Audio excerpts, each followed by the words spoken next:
Hello there, welcome to my channel. My name is Chase and I just graduated from the Los Angeles Film School. And that's crazy to me. It was the greatest 3 years of my life. And I've always wanted to do a movie review channel. Now it just seemed like the perfect time, you know, with graduating and having all of my knowledge about how films work. And with Scream 5 getting announced, you know, it just seemed like everything was right. So Ghostface actually has been my favorite masked killer of my entire life. I didn't even see the other ones, and I still haven't seen some of them until recently. And I didn't even see the Scream movies before this mask. I remember being like 4 or 5 years old, and that mask was laying on someone's front porch. And I saw it, and it scared me so bad that I started crying. And I had nightmares about it for years. And then I remember being like 8 or whatever, and my mom was like scrolling through the TV channels, and I saw that mask as she was flipping, and I was like, wait! I was like, Mom, you have to go back. And she was like, why? And I was like, what is that? She goes, oh, Scream? So it's been the mask that terrifies me the most. It's been the mask that it's so, I love the aesthetic of it. It just looks so sad. And so let's get into the review of Scream from 1996.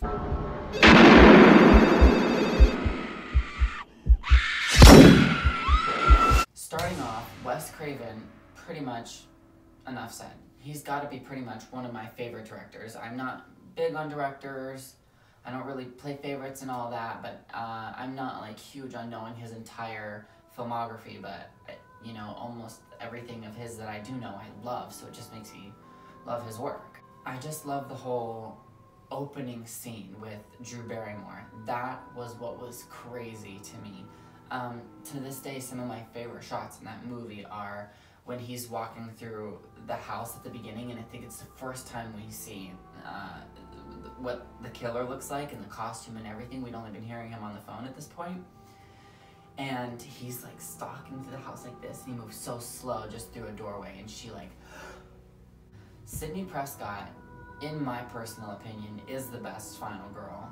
Now, this could just be because of me, this being the first thing I've seen, or just my personal... I really resonate with Sidney in the sense that she was always so strong and not, like, she knew what to do. And even in the third one, I actually really love the third one because you get to see a side of her that's kind of like traumatized, but even in that traumatized like state, she still doesn't let her really like detour. But that's what I love about Sidney, is I felt a relation to her because of not letting the trauma affect her, having like a good strong will on her shoulders. Like, I love that she's a strong female lead, especially back then, and that she broke all the rules, and that sex does not make you, you know, worthy enough to die. You know, she was manipulated into giving herself up to this man who said, I love you, who said, I promise you I'm not trying to hurt you, I'm there for you, and was using her. That's crazy, the kind of message that they were trying to display of like,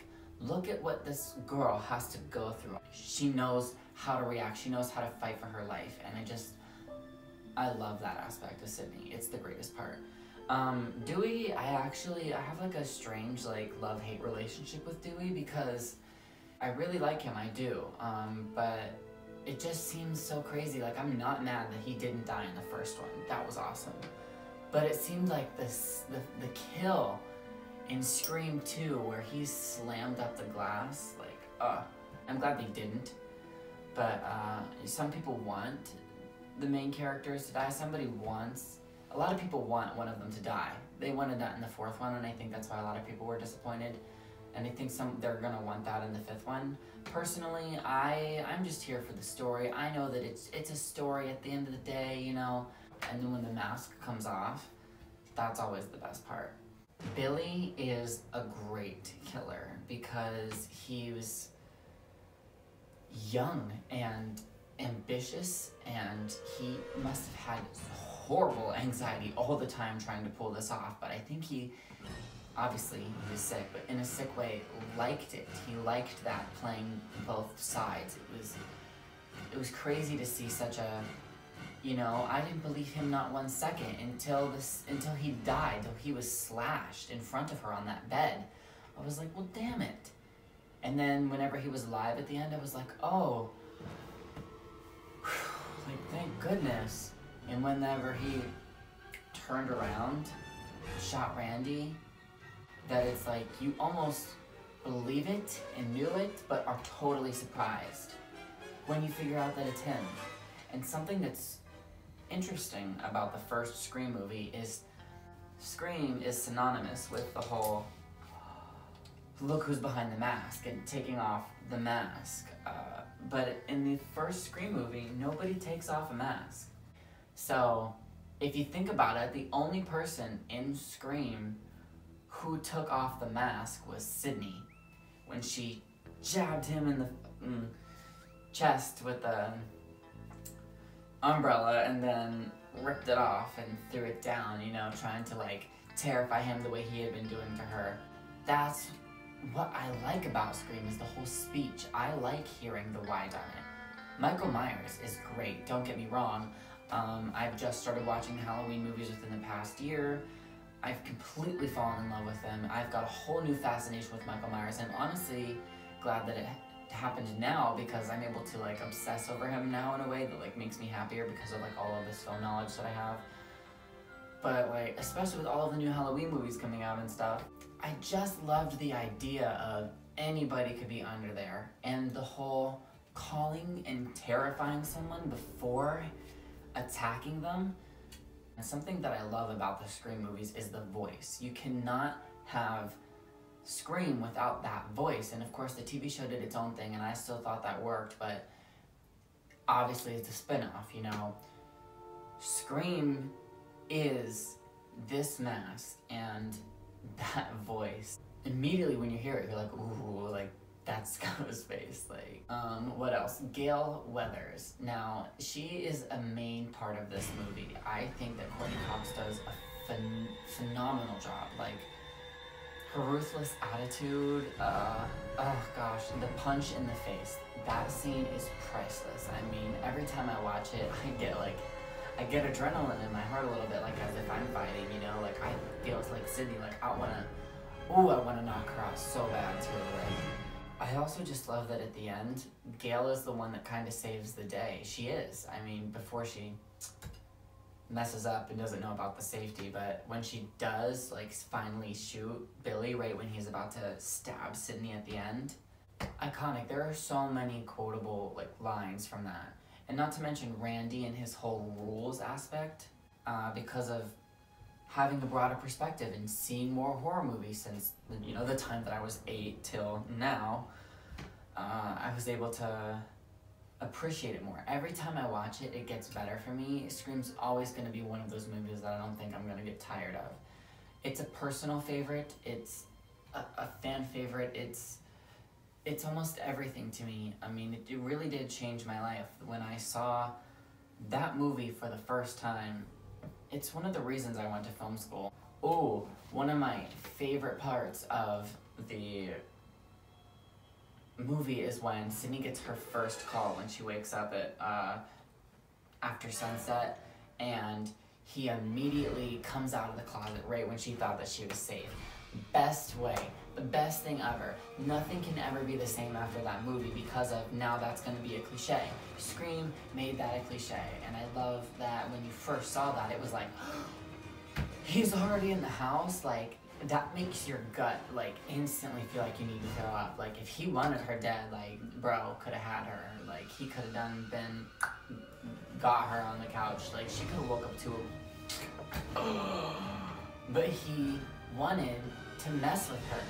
He wanted to screw with her mind, and I love it. I respect Ghostface. I respect his nature, his costume, even his bumblingness, because if you think about it, these aren't people who have been assassins their whole life. They're not trained in war.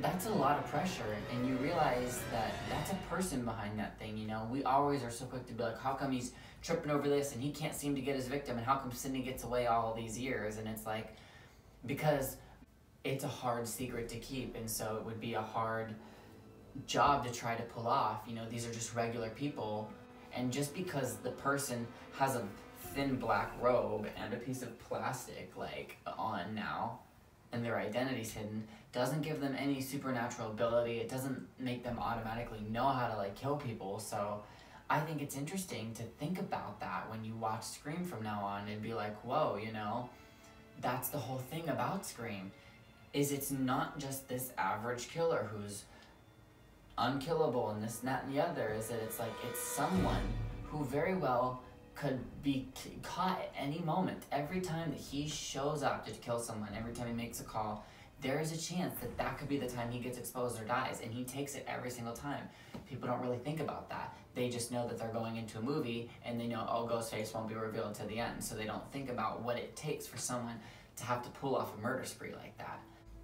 Passions of crime stories, like crimes of passion stories, or vice versa, I said both. Those are like what get me the best. I don't know, it's just so believable. Some of the things I don't really like about the movie are, that is a short list. Like a negative for me is, it's cool that the original like concept mask is in a few shots of the thing, like with the principal scene and like the opening kill.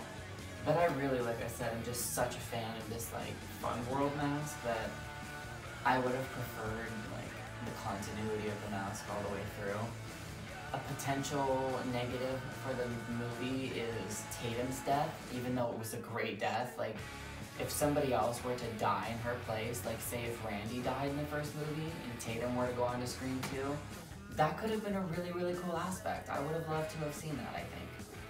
You know, it could have really done something like that. My favorite, another one of my favorite shots is the ending one where it's actually Gale Weathers doing her rehearsal for the news story, and then it like zooms out and you see the sunset and you hear the like whatever music that is playing. I love it, and it's just so like eerie but like comforting. I don't know, I want to watch it right now when I talk about it, because every time I watch it, it gives me that feeling, and I don't know what that feeling is. It's hard to explain. It's like a good anxiety type of feeling. It's hard to explain. At least while we're talking about the ones close to my heart, yeah, there's going to be a lot of love in these Scream reviews. So I hope you enjoyed that. I hope that maybe somebody could agree with me. I often find times where no one really agrees with my opinions or my views on things. Nobody likes the same things I do. Go ahead if you feel like it and post your comments down, like about how you feel about Scream. It would be interesting actually, because I've been commenting back and forth on like some movie review channels lately, and it's been fun to have that interaction of actually talking to people who care about the same things I do and being able to compare and contrast. I didn't really think about the YouTube community as being like a thing until recently, because the more you interact with it, the more it really does become a thing. And so I just hope you enjoyed my review. I hope there were people who agreed with me, and if you didn't, then tell me why. So thanks so much for watching. I'm going to be doing my Scream 2 review pretty soon. That's going to be fun.